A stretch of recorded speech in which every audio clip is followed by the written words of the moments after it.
விஷ்ணு சஹஸ்ரநாமம் இன்று ஒரு திருநாமம் 41ஆம் திருநாமம் மகாஸ்வனாய நமக.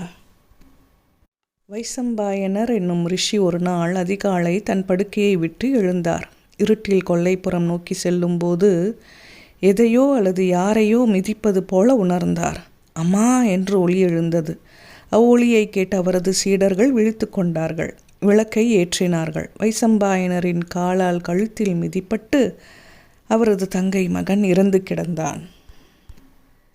சிலை போல உறைந்து போன வைசம்பாயனர், ஐயோ, என் மருமகனை நானே கொன்றுவிட்டேனே. கடந்த வாரம் மேருமலையில் நடந்த முனிவர்கள் சத்சங்கத்துக்கு நான் செல்லாததால் எனக்கு பிரம்மஹத்தி தோஷம் உண்டாகட்டும் என்று அவர்கள் சாபம் கொடுத்தார்கள். அது இப்போது பலித்து விட்டதே என்று புலம்பினார்.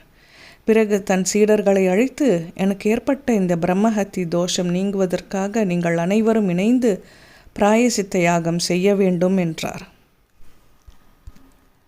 யாக்ஞவல்கியர் என்ற சீடர் எழுந்து, குருவே, எதற்காக எல்லா சீடர்களும் இதற்காக சிரமப்பட வேண்டும்? நான் ஒருவனே அதை செய்து விடுகிறேன் என்றார்.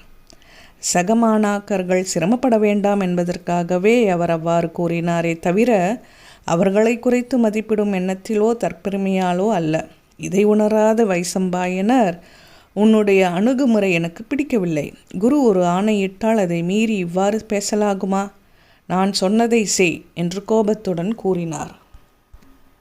குருவே என்று தன் நிலையை விளக்க வந்த யாக்ஞவல்கியரை பார்த்து, உன்னை போன்ற பணிவில்லாத ஒருவன் எனக்கு சீடனாக இருப்பதை எண்ணி வெட்கப்படுகிறேன்.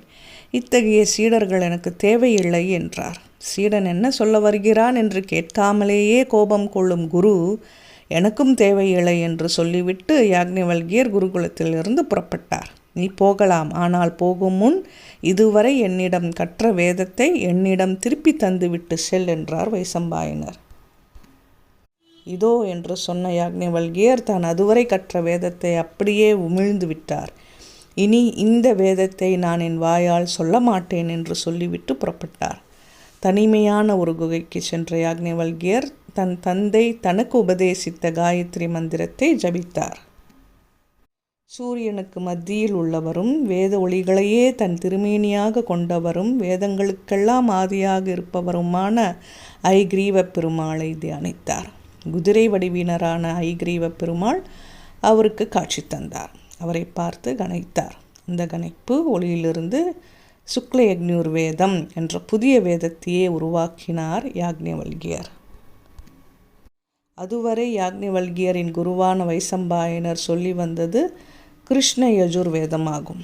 அதை இனி சொல்ல மாட்டேன் என சபதம் செய்ததால் இப்போது சுக்லயக்ஞூர் வேதம் என்ற புதிய வேதத்தையே உருவாக்கிவிட்டார் யாக்ஞவல்கியர்.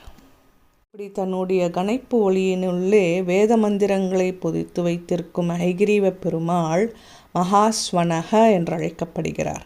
ஸ்வனக என்றால் ஒளி என்று பொருள்.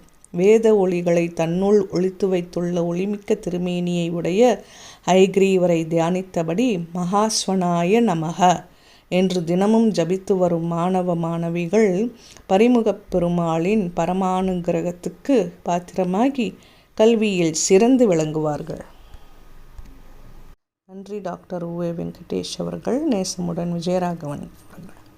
ஓம் நமோ நாராயணாய. சர்வம் ஸ்ரீகிருஷ்ணார்ப்பணம். சப்ஸ்கிரைப் செய்யாதவர்கள் தயவுசெய்து சப்ஸ்கிரைப் செய்யும், மற்றவர்களுக்கும் பகிரவும். நன்றி.